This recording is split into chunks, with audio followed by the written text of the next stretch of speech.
Hello everyone, today we are going to do a new poem and the poem name is Geography Lesson of Class 8 NCERT Honeydew book. The poem is written by Zulfikar Ghosh. बच्चों जो हम poem पढ़ने जा रहे हैं इसका जैसे आप नेम देख रहे हैं क्या है ज्योग्राफी लेसन। ज्योग्राफी मीन्स क्या होता है, भूगोल होता है, यानी जिसमें हम पृथ्वी से रिलेटेड सारी चीज़ें पढ़ते हैं। तो उसी का एक पोइट ने एक चैप्टर लिखा हुआ है और इसके बाद जो उनके इसमें थोड़ा सा उनकी इमेजिनेशन है और जो उनके मन में क्वेश्चन आते हैं, जब आप पोएम पढ़ेंगे तो आपको समझ में आएगा वो क्वेश्चन उन्होंने इस पोएम में पुट अप किए हुए हैं। तो हम पोएम पे आते हैं। Can you imagine what your city would look like if you saw if from 10,000 feet above the ground. Poet पूछते हैं क्या आप कभी इमेजिन कर सकते हो, क्या आप कल्पना कर सकते हैं कि अगर आप अपने सिटी को, अपने शहर को 10,000 फीट ग्राउंड लेवल से 10,000 फीट ऊपर से देखते हैं तो आपकी सिटी कैसी लगेगी। क्या आपने कभी इसके बारे में सोचा है। Neatly planned and as perfect in proportion like a geometric design. फिर वो कहते हैं ये एकदम परफेक्ट प्लान लगेगी, मतलब जो इसका प्रोपोर्शन है, जो इसका अनुपात है, एकदम सही अनुपात है। आपको ऐसा लगेगा कि जिस अनुपात में ये होनी चाहिए ये एकदम सेम उसी अनुपात में है। प्रोपोर्शन मीन्स होता है रेशियो, यानी किसकी लेंथ कितनी होनी चाहिए, विड्थ कितनी होनी चाहिए। ये सारी चीज़ें जब परफेक्ट होती हैं तो हम बोलते हैं ये एकदम सही प्रोपोर्शन में है। लाइक अ ज्योमेट्रिक डिज़ाइन, यानी जैसा कोई ज्योमेट्रिक डिज़ाइन होती है। आप ज्योमेट्रिक फिगर में समझते हैं, ट्रायंगल है, सर्किल है, तो इसका एकदम जो मानक जो पैमाना होता है तो जब हम अपनी सिटी को ऊपर से देखेंगे 10,000 फीट तो हमको ये एकदम ज्योमेट्रिक डिज़ाइन जैसी लगेगी। इसका प्रोपोर्शन एकदम परफेक्ट है, रेशियो एकदम सही लगेगा। It would strike you as something very different from what is actually is while you are in the thick of. Okay, ये आपको कब स्ट्राइक होगा, you as something very different, यानी ये आपको बहुत अलग लगेगी। From what is actually is while you are in the thick of it. जैसे कि जब आप यहाँ सिटी में रहते हैं और आप पूरी अपनी सिटी को देखते हैं, सिटी के बीच में होकर के, तो जैसे आपको ये दिखती है, बट जब आप 10,000 फीट ऊपर जाएंगे उस टाइम पे आपको जैसी सिटी दिखेगी ये दोनों एक दूसरे से एकदम डिफरेंट होंगे। Here is a poet description of just such a view of city. इसमें पोएट ने डिस्क्राइब किया है, यानी वर्णन किया हुआ है, एक सिटी के व्यू का वर्णन किया हुआ है कि सिटी कैसी लगती है। And some question that come in his mind, और उसके बाद उनके दिमाग में कुछ क्वेश्चंस आए हुए हैं, उसको भी पोएट ने इसमें कहा है। तो पहले हम पूरी पोएम को पढ़ दे रहे हैं, आप सुन लीजिए, फिर हम लोग इसका एक्सप्लेनेशन पढ़ेंगे। When the jet sprang into the sky, it was clear why the city had developed the way it had, seeing it scarred 6 inches to the mile. There seemed an inevitability about what on ground had looked haphazard, unplanned and without style, when the jet sprang into the sky.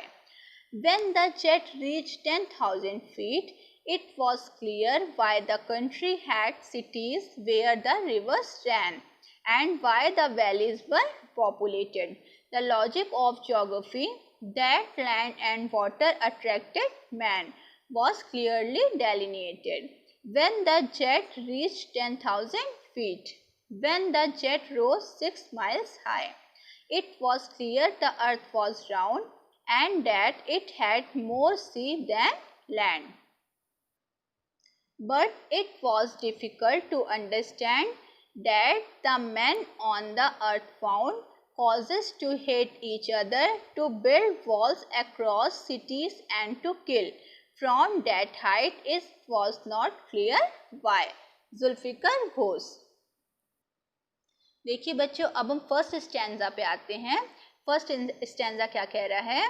में poet क्या बोलते हैं कि when the jet sprang into the sky, जब कोई jet means बोल सकते हैं विमान, जैसे एरोप्लेन, ये सारी चीज़ें होती हैं, जब ये स्काई में बहुत ऊपर तक जाता है, इट वॉज क्लियर, तो ये साफ हो जाता है कि why the city had developed the way it had, कि ये जो सिटी है, हमारा शहर है, इसका डेवलपमेंट जिस तरीके से हुआ है, द वे जिस तरीके से हुआ है, it had seen it sky 6 inches to the mile, there seemed an evitability, यानी जो जब आप बहुत ऊपर तक चढ़ जाता है तो ये क्लियर हो जाता है कि ये सिटी जिस तरीके से डेवलप की गई है, दिस सीम्ड एन इनएविटेबिलिटी, यानी इसको ऐसा ही होना चाहिए था, जैसे ये इस टाइम दिख रही है, इसको ऐसा ही होना चाहिए था।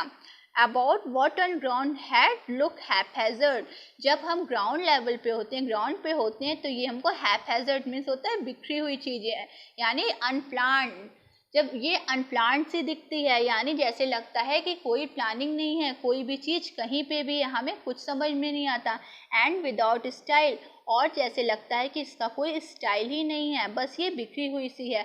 बट जब हम ऊपर से देखते हैं तो ये हमको एकदम एग्जैक्ट ऐसी दिखती है जैसे इसको डेवलप होना चाहिए था।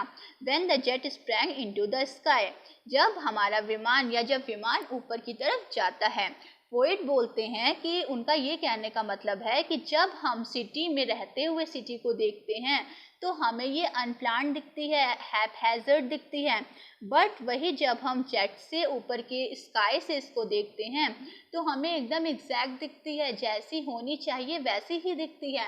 तब हम ये नहीं कह सकते कि नहीं, ये जिस जगह पे चीज़ है उसे उस जगह पे नहीं होना चाहिए था। ओके, द सेकेंड स्टैंजा देखिए, when the jet reach 10,000 feet, जब जेट 10,000 फीट ऊपर पहुंचता है, इट वॉज क्लियर, तो साफ हो जाता है कि why the country had cities where the river stand, कि जो सिटीज़ हैं, शहर हैं, वो हमेशा उसी जगह पे क्यों बसे होते हैं जहाँ पे नदियाँ बहती हैं, and why the valleys were populated, और जो घाटियाँ होती हैं वहाँ पर पॉपुलेशन ज़्यादा क्यों होती है, यानी पॉपुलेशन में जनसंख्या, वहाँ पे जनसंख्या ज़्यादा क्यों होती है।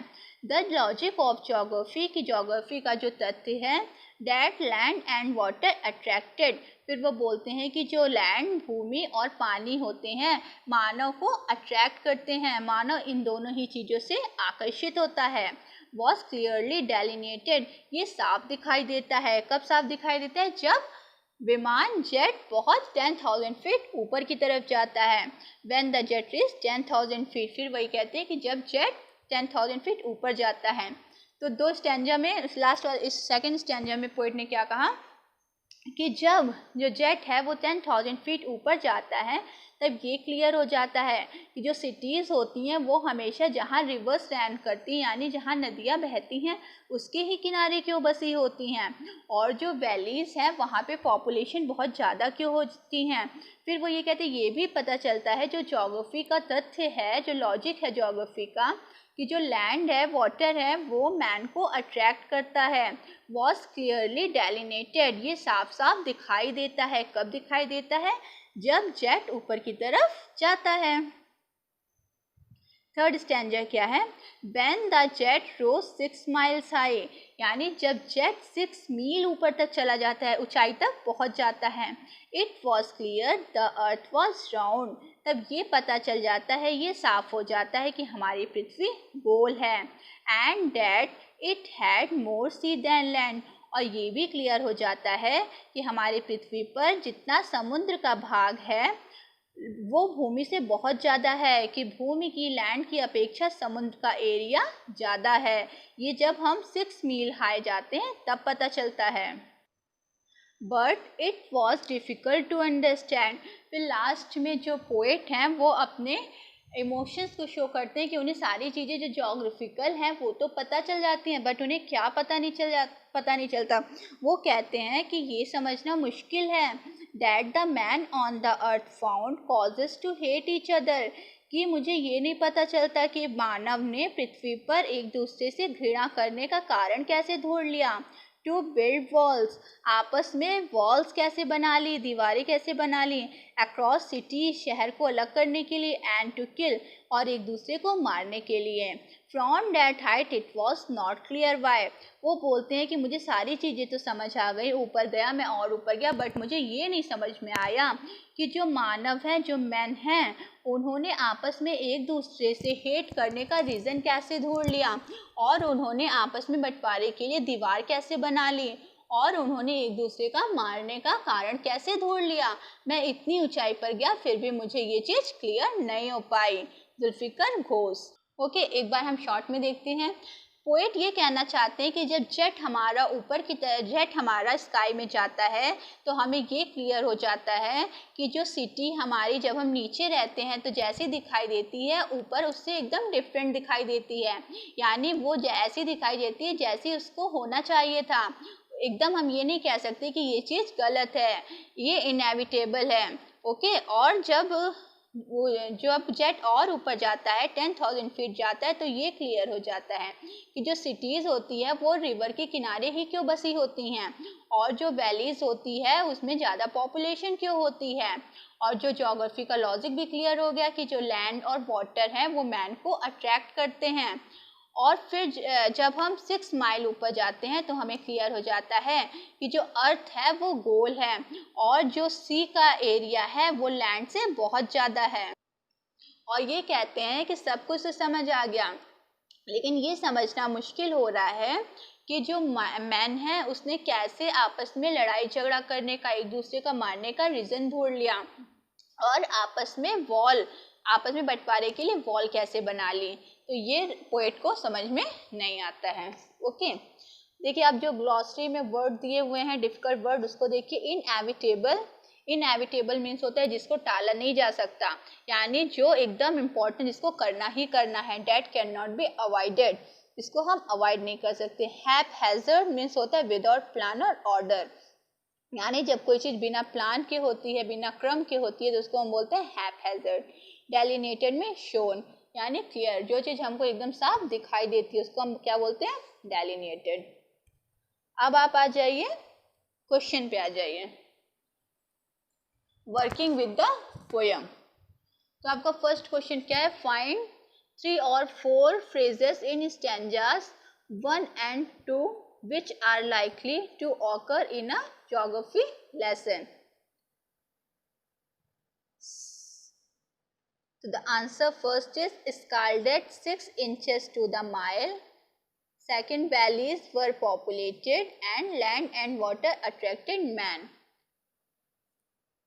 जो हमें ज्योग्राफी लेसन से चीज़ें 4 पता चलती है स्टैंजा से, वो क्या क्या पता चलती है कि स्काल्डेड 6 inches to the mile, valleys were populated, land and water attracted man. Second question is seen from the window of an aeroplane the city appears.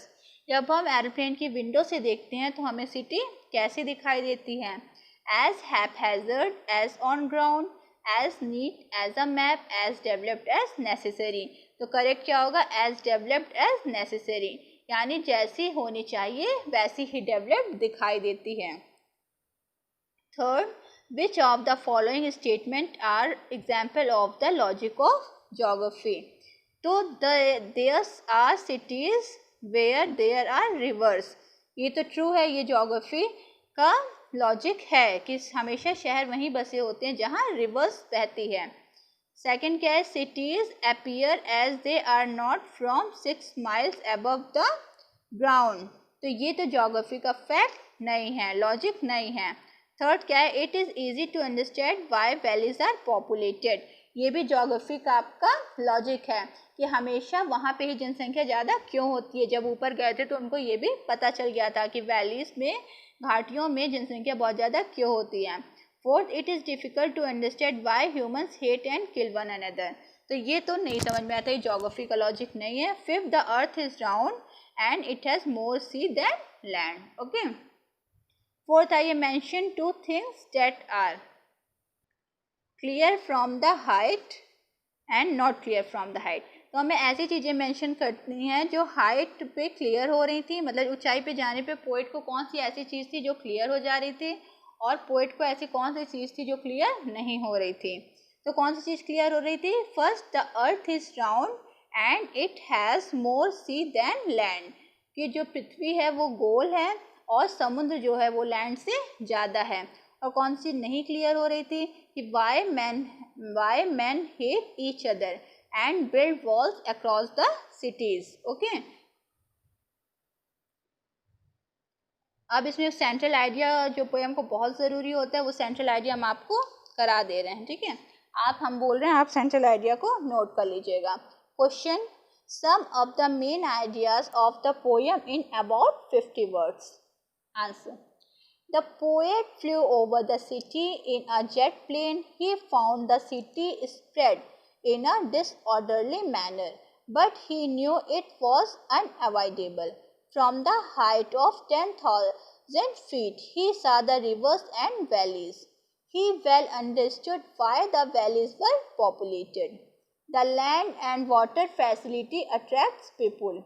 It was the logic of geography. From a height of 6 miles, he noticed that the earth was round and he failed and had more sea than land, but he failed to understand why people hated each other, divided the land into separate units and killed each other. Okay, एक बार फिर देख लीजिए। The poet flew over the city in a jet plane. He found the city spread in a disorderly manner, but he knew it was unavoidable. From the height of 10,000 feet, he saw the rivers and valleys. He well understood why the valleys were populated. The land and water facility attracts people. It was the logic of geography. From a height of 6 miles, he noticed that the earth was round and had more sea than land, but he failed to understand why people hated each other, divided the land into separate units and killed each other.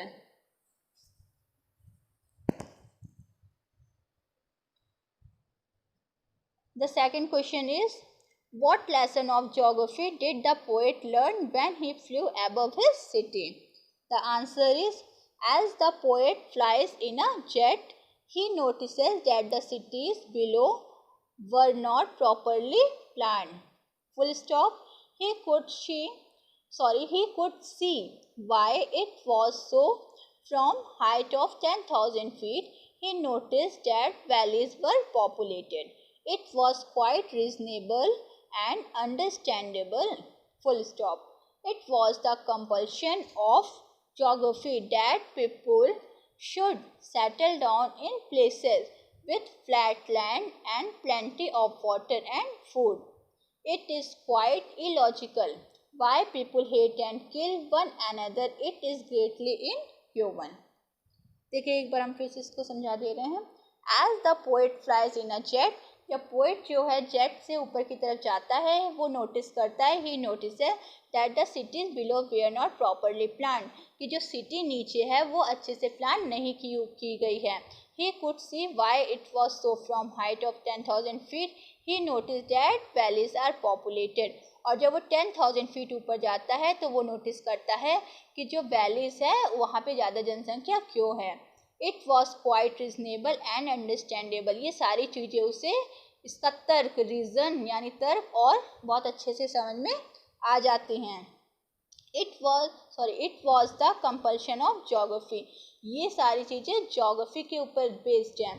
That people should settle down in places with flat land and plenty of water and food, कि जो मानव होते हैं वो ज़्यादातर कहाँ बसते हैं, जहाँ पे पानी की बहुत आए तो पानी अधिक मात्रा में, प्लेंटी मीन्स होता है अधिक मात्रा में, और फूड यानी जहाँ पर फूड और पानी उन्हें अच्छे से मिल जाए, कोई प्रॉब्लम ना हो, वहाँ पर लोग ज़्यादा बसते हैं।